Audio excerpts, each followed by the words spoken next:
In Spanish, we call it garza bruja, the witch egret. Its scientific name, Nycticorax nycticorax, means night raven. This makes reference to its nocturnal hunting habits and its scary call, similar to a corvid. They vocalize mostly at night, and fear will strike your heart as the garza bruja remains unseen.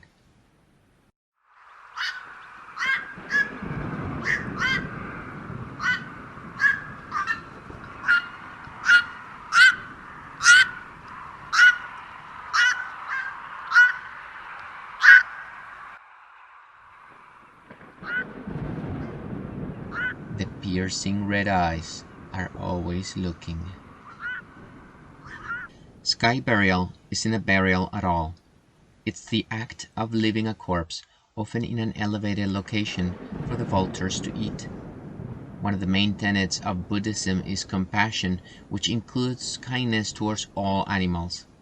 So the idea at work here is that if your body's just a shell for your spirit, which will be reincarnated anyways, and if your spirit has left it and it could nourish another creature, then it should.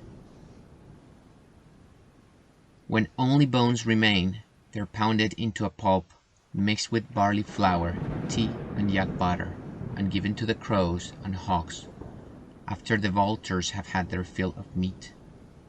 It's a bad omen if the vultures did not eat.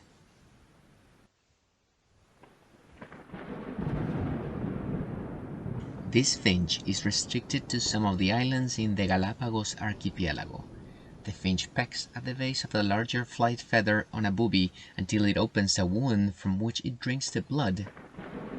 Its diet switches during the dry season to become largely animal-based, with birds feeding on the blood and fleshly laid eggs of boobies, as well as partially digested fish, regurgitate, and guano. When I looked for a picture of it on Birds of the World, there was none. Maybe the camera can get them. If a vampire finch bites a booby, does the booby become a vampire too?